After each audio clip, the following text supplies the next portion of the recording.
இந்த கதையில வர குரு சிஷியனுக்கு மற்றவங்களை பத்தி பேசினா அது எப்படி போயிட்டு முடியும்னு சொல்லிட்டு ஒரு செயலாவே செஞ்சு காமிக்கிறாரு. அப்படி அந்த குரு என்ன செஞ்சாருன்னு தெரிஞ்சுக்கணும் அந்த வீடியோ ஃபுல்லா பாருங்க. அதே மாதிரி என் சேனலை மறக்காம ஃபாலோ பண்ணிக்கோங்க. ஒரு ஊர்ல ஒரு சிஷியன் இருக்கான். அந்த சிஷியன் மற்றவங்க பண்ற சின்ன சின்ன தப்புகள் எல்லாத்தையுமே மற்றவங்கள்ட்ட இருக்கிறதோ இல்லாதவோ நிறைய விஷயங்கள் சொல்லிட்டே இருக்கான். இதை கவனிச்ச குரு அந்த ஒரு சிஷியனை கூப்பிட்டு நீ பண்றது தப்பு, இதை பண்ணாத அப்படின்னு சொல்றாரு. உடனே அந்த ஒரு சிஷியனும் என்னை மன்னிச்சிருங்க குருன்னு சொல்றான். ஆனா அந்த குரு நினைக்கிறாரு இவன் மன்னிப்பு கேட்கறானே தவிர ஆனா அவன் பண்ண தப்ப உணரவே இல்லைன்னு சொல்லிட்டு அந்த ஒரு சிஷியனோட கையில ஒரு மூட்டை பஞ்சை கொடுக்குறாரு. கொடுத்துட்டு இந்த பஞ்சை 1 கிலோமீட்டர் பக்கத்துல இருக்க அந்த ஒரு கிரவுண்டில் போயிட்டு எல்லா பஞ்சையுமே பறக்க விடுன்னு சொல்றாரு. அதே மாதிரி சிஷியனும் போயிட்டு அந்த பஞ்சுகள் எல்லாத்தையுமே பறக்க விட்டுட்டு திருப்பியும் குரு கிட்ட குரு நீங்க சொன்ன மாதிரியே நான் எல்லா பஞ்சையும் பறக்க விட்டேன் அப்படின்னு சொல்றான்.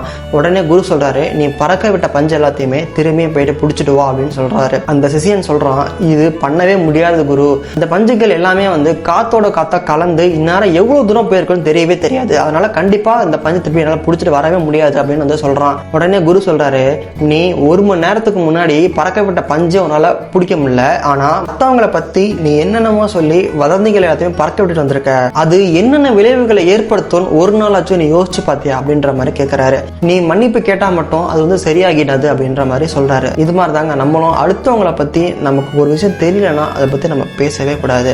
இந்த ஒரு ஸ்டோரியில நீங்க என்ன தெரிஞ்சுக்கிறீங்கன்றத கமெண்ட் செக்ஷன்ல கமெண்ட் பண்ணுங்க. அது மாதிரி இந்த ஒரு ஸ்டோரி உங்க ஃப்ரெண்ட்ஸ்க்கும் ஷேர் பண்ணி விடுங்க.